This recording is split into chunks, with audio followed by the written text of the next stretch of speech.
Bonjour, c'est Marion Rayonne. Alors aujourd'hui, on se retrouve pour une vidéo dans laquelle je vais donner ma définition de la spiritualité. À vous de donner la vôtre aussi en commentaire. Dès maintenant ou à la fin de la vidéo, peu importe. Je pense que c'est important d'essayer de définir ça. Parce que beaucoup de personnes ont des idées préconçues sur le sujet. Il y a des clichés qui existent, des stéréotypes, etc.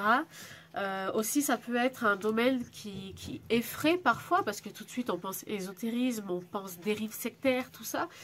Bon, donc je pense que c'est bien de définir la spiritualité, ce que c'est de mon point de vue, et comment on m'a...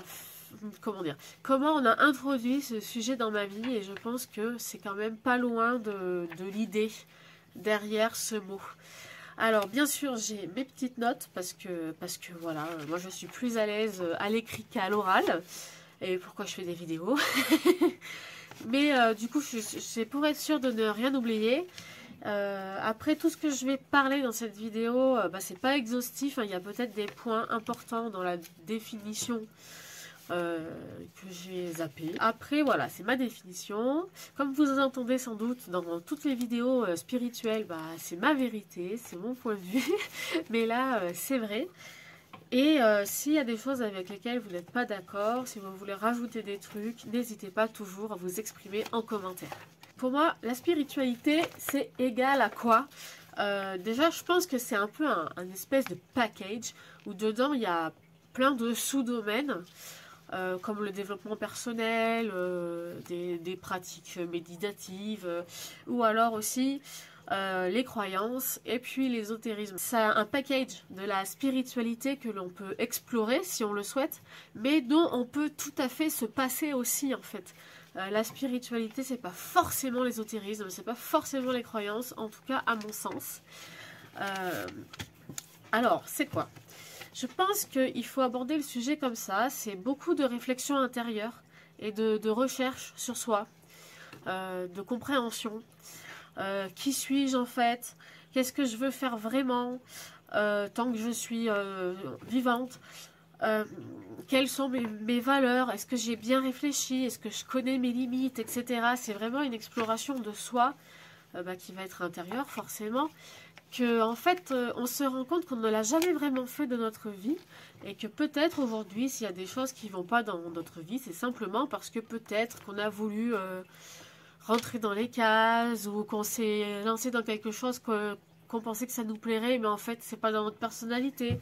Ça permet vraiment d'être plus au clair avec soi-même, et ça je trouve que c'est quand même très enrichissant, surtout quand on a vécu des traumatismes, voilà, des épisodes marquants dans notre vie finalement. La spiritualité aussi, elle incite les personnes à prendre leurs responsabilités et à assumer leurs actes.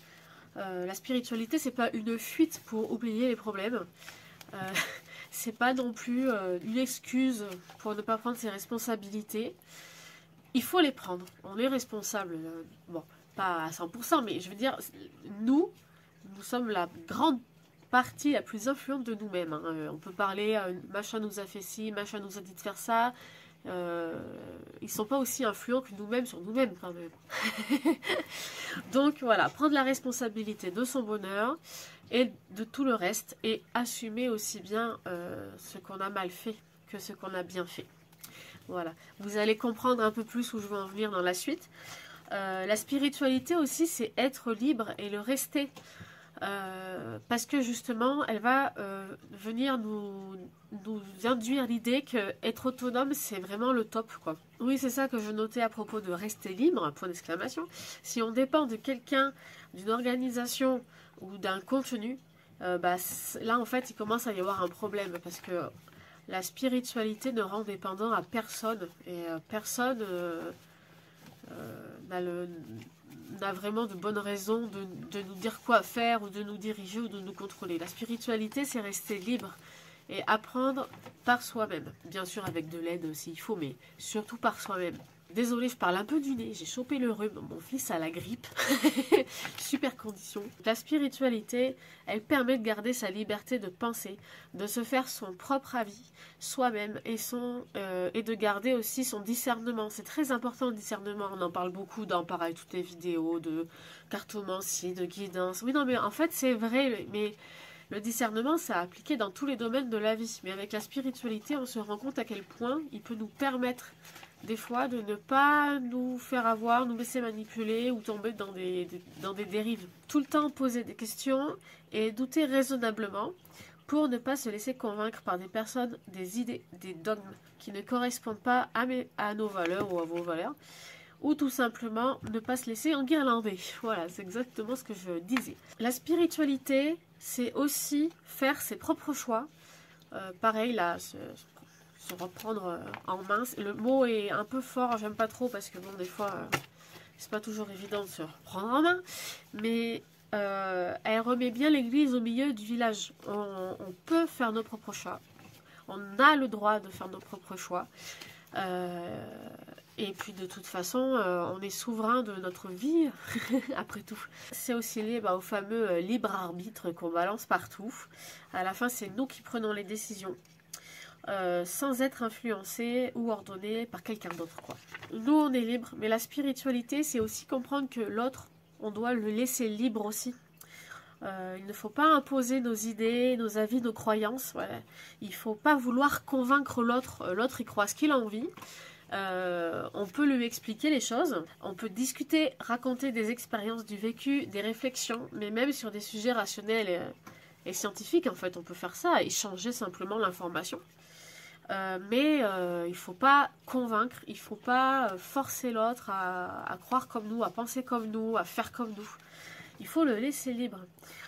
Surtout que nous ne sommes jamais garantis d'avoir raison et de détenir la vérité. Peu importe sur quel sujet on parle, même le plus rationnel. Même si nous, on pense détenir la vérité, qui reste notre vérité, et bien l'autre a le droit de douter, il a le droit de remettre en question, il a le droit de ne pas être d'accord, et ça, il faut le respecter. Il faut laisser l'autre faire son chemin.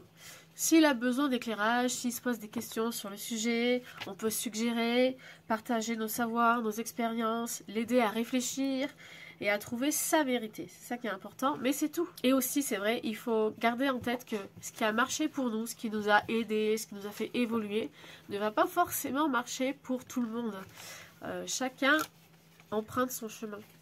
La spiritualité, sur un plan, elle m'a beaucoup aidée. C'est le plan social et sociétal.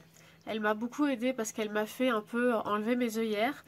Avant, j'étais quelqu'un qui rejetait énormément la société, qui voulait plus du tout y prendre part parce que j'étais fermement contre tout ce qui se passait, quoi, entre les gens qui sont mal payés, qu'on traite mal, qu'on dénigre, toute cette société un peu capitaliste et individualiste et carriériste. Et donc j'étais vraiment contre tout ça, contre les inégalités. Je voulais plus en faire partie et je n'allais plus voter non plus parce que voilà, je voulais pas participer à la vie politique. Moi, en fait, je voulais pas rentrer dans leur jeu, voilà. Et en fait, j'ai compris grâce à la spiritualité que je m'étais trompée. Parce que du coup, la spiritualité, elle va vraiment nous inciter à faire notre part en tant que personne vivante sur Terre, mais aussi à prendre sa place dans la société. La spiritualité, c'est pas fait pour isoler, c'est aussi fait pour apprendre le vivre ensemble. Et c'est comme ça que je me suis rendu compte qu'en n'allant pas voter, j'ai laissé un imbécile se faire élire. Alors que bon, peut-être que mon vote n'aurait rien changé, mais n'empêche qu'on a tous notre petit grain de riz à ajouter ou pas. Et ça, il faut en prendre conscience et il faut surtout faire sa part, quoi, finalement. Hein. Des fois, des personnes se prétendent spirituelles ou sachantes ou élues, j'en sais rien. En fait, il faut pas s'isoler ou se laisser isoler. Ça, c'est un gros red flag. Parce que justement, c'est pas ça la spiritualité. C'est pas rejeter les autres. Apprendre à vivre ensemble et conscientiser que nous nous influençons les uns les autres. Le fameux, vous savez, on est tous reliés. Mais en fait, après, si on réfléchit bien, on le comprend mieux. Même quand on pense agir seul pour soi-même, sans embêter personne, eh ben, nos actes ont quand même des conséquences sur les autres. Et ça aussi, c'est bien d'en prendre conscience. Moi, je n'en avais pas conscience. Aussi, la spiritualité, ça va aider à développer un peu l'empathie. C'est une grande qualité l'empathie, hein, même si des fois ça peut paraître un peu être une torture parce qu'on comprend les malheurs des gens, mais en fait c'est une grande qualité humaine et émotionnelle, ça fait partie de l'intelligence émotionnelle. Donc ça permet de développer l'empathie, l'ouverture d'esprit, l'acceptation, le vivre ensemble, le pardon, le respect, la compassion et l'amour, d'abord de soi, tout ça, là, et puis ensuite envers les autres. Et bien sûr, ça aide aussi beaucoup à travailler sur la résilience. Parce que je peux vous dire que moi, les traumas, tout ça, la résilience, c'est cool de l'avoir bossé. Hein. Ça me permet d'être souriante sur la vidéo. La spiritualité, elle va aussi nous pousser à oser, en fait. Oser passer à l'action pour être heureux et vivre la vie que l'on souhaite, même si on peut essuyer des échecs sur le chemin, car nous devons prendre la responsabilité de notre bonheur. C'est ce que je disais tout à l'heure. Personne ne le fera à notre place, même si bien sûr on peut avoir des soutiens. Voilà. En fait, on est, pour avoir connu la dépression, et voilà, tout ça, ce genre de choses, le stress, machin, ou des fois juste se dire, ah putain, mais ouais, j'ai pas de pouvoir, j'ai pas de moyens, j'ai pas de force face à quelque chose d'aussi puissant. Et ben, ça nous pousse à ne pas nous laisser, comment dire, arrêter par nos peurs, par nos angoisses, je peux pas y arriver, ce genre de truc. Ça nous dit, essaye de faire ça, tente quoi, n'arrête pas ta vie sans avoir tenté ce que tu voulais faire et ce que tu aimes faire, parce que si ça se trouve, ça va marcher. Voilà, donc c'est ça aussi, ça nous donne un peu du courage. J'en parlais au début, mais c'est vrai que il faut aussi garder à l'esprit que oui, finalement, on développe nos propres croyances, si on en développe, hein, et on développe aussi nos propres vérités. Et ça, c'est quelque chose qu'il faut bien garder à l'esprit, parce que des fois, certaines personnes, elles le disent un peu dans la vidéo, histoire d'être éthique, j'imagine, ce genre de truc, mais ne le respectent pas vraiment. Aussi, un point fondamental, je pense que la spiritualité n'est pas à opposer à la science. Elles peuvent marcher ensemble, en fait, pour améliorer notre compréhension de la vie, de notre environnement et puis des grandes questions qui pèsent sur l'humanité, quoi. La conscience, elle est où? Est-ce qu'elle est produite par le cerveau? Et nous, si c'est pas produit par le cerveau et qu'on est une âme, mais on vient d'où? Et les origines de la vie sur Terre, qui sont encore plutôt floues sur certains aspects. Donc la spiritualité et la science, en fait, elles peuvent faire équipe et elles ne sont pas du tout à l'opposé l'une de l'autre. Elles ne sont pas non plus des choses que l'on peut pas mélanger, c'est pas vrai. D'ailleurs, il y a pas mal de physiciens là qui arrivent très bien à mener vraiment des recherches de plus en plus sérieuses sur tout ça. Être spirituel, ce n'est pas rejeter notre incarnation sur Terre. Ce n'est pas être tout le temps connecté ou perché dans les nuages. Rester ancré, voilà, ça aussi c'est une expression qu'on entend souvent, mais rester ancré, c'est vivre notre vie terrienne avec le matériel, la vie matérielle, quoi. C'est-à-dire avoir une vie sociale, des activités, des loisirs et des expériences très réelles. On n'est pas venu sur Terre s'incarner pour être tout le temps connecté avec là-haut, sinon on serait resté là-haut, vous voyez. On est là pour vivre notre vie terrienne et il faut le faire, on est là pour faire ces expériences-là. En fait, c'est vraiment une histoire d'équilibre à trouver, hein. La spiritualité, moi je pense que c'est un plus dans la vie. C'est pas la vie, c'est juste un plus dans la vie. Elle peut nous aider, elle peut nous fasciner, elle peut nous attiser notre curiosité, etc. Plein de choses comme n'importe quel loisir ou contenu sur Internet. Mais en fait, ça ne doit pas être la seule activité de notre vie ici. C'est le point que je disais juste avant sur le fait de rester ancré. C'est pas censé occuper toute notre vie, la spiritualité. Comme tout le monde, on a d'autres choses à côté. On a notre couple, notre vie sociale, notre travail, nos autres loisirs. C'est pas censé être le seul truc dans notre vie. Elle peut aider à réfléchir à beaucoup de choses et aider à trouver du sens dans notre incarnation. Moi, c'est vrai que la spiritualité, ça a donné du sens à ma vie. J'ai compris pourquoi fallait que je fasse ma vie jusqu'au bout, quoi, sans tricher. Là où la limite est dure à trouver, c'est qu'il faut bien distinguer quand le développement perso commence à déborder vers les croyances, en fait. Et ça, c'est dur, parce que des fois, on se laisse aller dans les croyances sans s'en rendre compte et on pense qu'on est toujours dans le développement personnel. Il faut faire attention. Après, on peut être très lucide là-dessus, il n'y a pas de souci. Puis après, si on veut tomber dans les croyances par choix, il n'y a pas de souci non plus. Mais voilà, je tenais à préciser, des fois, la frontière est fine. Ce n'est pas mal de croire et de développer la foi, mais il ne faut pas se tromper soi-même et s'isoler dans cet univers. La spiritualité peut aider à trouver des réponses, mais personne ne fera le travail à votre place. C'est ça. On est guidé sur des pistes, rien de plus. Personne ne trouvera de solution à ta place. Personne te fera obtenir la promotion que tu veux ou te fera rencontrer l'âme sœur si tu ne fais rien. C'est ça, hein. C'est à nous de nous bouger. Là, pareil, c'est un peu violent comme expression, mais c'est à nous de nous bouger et d'agir pour obtenir ce qu'on veut. Voilà. C'est-à-dire qu'on peut avoir des soutiens pour atteindre nos objectifs, mais il faut faire notre part du travail. Après tout, c'est nous qui voulons ou ne voulons pas telle chose. Donc, il faut bien que nous aussi, on mette en place des choses, qu'on agisse pour que ça se produise ou pour que ça ne se produise pas. Là, je vais parler de mes croyances personnelles. Voilà, juste une petite parenthèse sur ça. Donc, selon mes croyances, si je fais rien, il ne se passera rien. Mais si je commence à être dans l'action, à ce moment-là, je peux recevoir des idées et de l'aide de la part de l'invisible, à condition que je fasse ma part. Et du coup, c'est vrai, dans la spiritualité, attention à tout ce bullshit New Age, parce que c'est vrai qu'il y en a. Et là, le défi, c'est vraiment d'exercer son esprit critique. Parce que, bon, bah, moi, selon mes croyances, il y a des pratiques auxquelles j'adhère.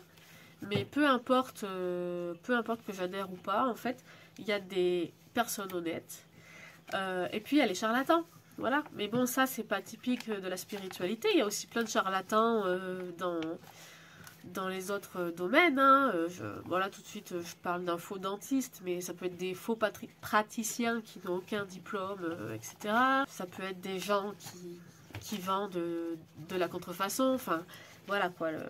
Il faut exercer son esprit critique et être vigilant.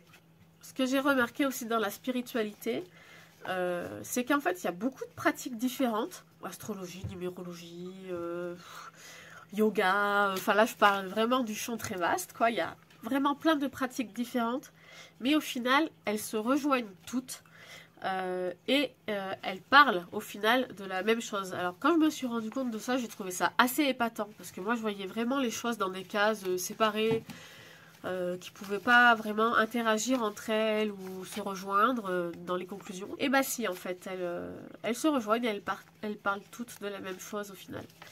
Voilà, ça c'est un chemin que je vous laisserai faire, une réflexion que je vous laisserai faire si vous le souhaitez. C'est ça aussi qu'il faut bien se dire, c'est que une personne honnête qui se dit spirituelle ne te donnera pas de poisson si tu as faim. Mais il t'apprendra à le pêcher. Voilà, c'est une métaphore. C'est vrai que l'indépendance, c'est aussi un des gros sujets à comprendre. Donc, vis-à-vis des dérives sectaires ou des personnes mal intentionnées, etc., là, je commence à avoir énuméré certains trucs.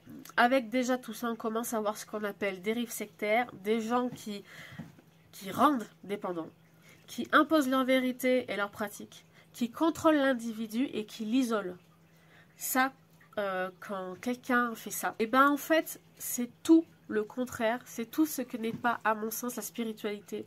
Et du coup, ça fait autant de red flags qui disent « Ah, attention là, c'est peut-être une dérive sectaire. Pourquoi cette personne me dit ce que je dois penser, pourquoi j'ai pas le droit de faire ce que je veux. Non, c'est pas être spirituel, ça, c'est juste être un gourou. Voilà, les personnes qui infligent ça aux autres. Et puis, ouais, c'est vrai qu'aussi, il faut faire la part des choses vis-à-vis de ce qu'on dit à propos des capacités, des dons, appelez ça comme vous voulez, d'accord? C'est pas le sujet, mais je pense que, bon, bah, non seulement il y a des personnes mal intentionnées, mais pour moi, il y a des gens, voilà, qui sont... Moi, je vois vraiment 3 catégories. Pour moi, il y a des gens qui sont vraiment connectés à l'invisible et à l'univers, appelez ça comme vous voulez, qui, par exemple, sont de vrais médiums et ce sont des personnes honnêtes. Alors là, je parle de la médiumnité parce que c'est le sujet qui parle le plus, mais ça peut être dans n'importe quelle pratique. Hein. Ensuite, malheureusement, il y a des gens qui se pensent connectés, mais qui se sont convaincus eux-mêmes finalement en étant victimes de leur imagination, vous voyez, ils pensent avoir ceci, cela, ils pensent recevoir ceci, cela, Mais en fait, ce n'est que le produit de leur imagination. Et malheureusement, pour eux et pour leurs consultants, ils ne se rendent pas compte de ça. Et c'est vrai que quand on commence à vouloir faire ses premiers pas dans les pratiques de la spiritualité, de l'ésotérisme, etc., au début, c'est très difficile de distinguer notre imagination de potentielle communication avec les défunts ou avec l'au-delà, ou avec nos guides, par exemple. Mais je pense que du coup, certains se font avoir par leur mental, comme on dit. Et ça, c'est malheureux, mais je pense que ça existe. Pour moi, il y a une autre catégorie, c'est-à-dire la même que celle que je viens de citer, mais en plus, les pauvres, ils sont alimentés, leur imagination, etc., leurs croyances, les messages qu'ils pensent recevoir, c'est aussi alimenté en fait par des hallucinations visuelles, sonores, qui font que ils voient quelque chose vraiment, mais c'est pas l'invisible, c'est une hallucination. Voilà, je pense que c'est possible aussi, et malheureusement ça peut arriver. Et puis après, pour finir, il y a la catégorie des charlatans. Voilà, voilà. Donc difficile de faire la part des choses et d'identifier la vérité de la personne, mais bon, c'est comme ça. Il faut garder notre ouverture tout en se protégeant des dérives, des mensonges et des charlatans. C'est un défi, ça aussi. Pas seulement dans la spiritualité, mais dans la vie tout court, parce qu'il y a des arnaques partout. Là, j'ai marqué en rouge, alors c'est important. Donc, finalement, la spiritualité, c'est comprendre et trouver notre place, trouver un équilibre, de la sérénité et jouer le rôle, alors pour moi, celui de Marion Dufour, en faisant notre expérience, nos succès et nos erreurs, apprendre de nos échecs et évoluer dans la direction qui nous est propre. Voilà, là, pour moi, ça c'est, dans ma définition de la spiritualité, c'est majeur. Aussi, la spiritualité nous amènera à comprendre vraiment que tout change tout le temps, que tout bouge, que tout est impermanent, tout est éphémère, et qu'en fait, nous, faut qu'on suive, quoi. Hein. On peut pas mettre pause, on peut pas garder tout le temps, toute notre vie. Ça amène un peu à être un peu philosophe, finalement, parce que du coup, on va s'interroger sur notre notion du bien et du mal, remettre en question nos croyances limitantes, etc., etc. Vraiment tout le travail sur soi. Tout à l'heure, je disais que la spiritualité, elle nous poussait un peu à oser nous lancer dans des trucs, faire des trucs. Aussi, elle nous rappelle que nous-mêmes, malgré les malheurs qu'on a vécus ou qu'on vit encore maintenant, malgré toutes les situations dans lesquelles on peut toujours se donner la chance d'aller bien, sans être tourmenté, hanté, influencé par notre passé. Le passé est passé, comme on dit. Accepter petit à petit nos traumas et mauvaises expériences tranquillement, voilà, et les laisser derrière nous. En fait, il ne s'agit pas d'oublier, mais juste d'être heureux quand même, en fait, dans l'instant présent. Voilà, on a eu des gros soucis, ça nous a bouffé, ça nous a rendu malades, mais on peut guérir, si je puis dire, et vivre avec et arriver à sourire de nouveau. Et ça, c'est important de se rappeler qu'on peut se donner cette chance d'être heureux maintenant. Donc là, je pense que j'ai énuméré pas mal de points qui, selon moi, définissent la spiritualité de mon point de vue. C'est mon avis. N'hésitez pas à partager le vôtre en commentaire. Et pour conclure, j'ai rédigé une conclusion. Voilà. Que je pense que c'est important aussi de rappeler, même si là, on va parler de croyances et de religion. Mais vous allez comprendre quand je vais la lire. Voilà. Les personnes qui croient en des religions ont le droit de croire, de suivre des dogmes et des lignes de conduite dans leur foi. Elles sont tout aussi respectables que n'importe qui. Mais si, comme moi, vous faites partie des personnes qui cherchent des réponses sur l'au-delà, le monde invisible, les plus vrais et prouvés, sur lesquels on peut s'appuyer sans tomber dans des histoires, des mythes, des arnaques ou des mirages, eh bien, il vous faudra quand même accepter qu'aujourd'hui, en 2025, les réponses trouvées ne seront rien d'autre que vos croyances et votre vérité. Cela ne nous rend au final pas différents de ceux qui ont foi en leur religion.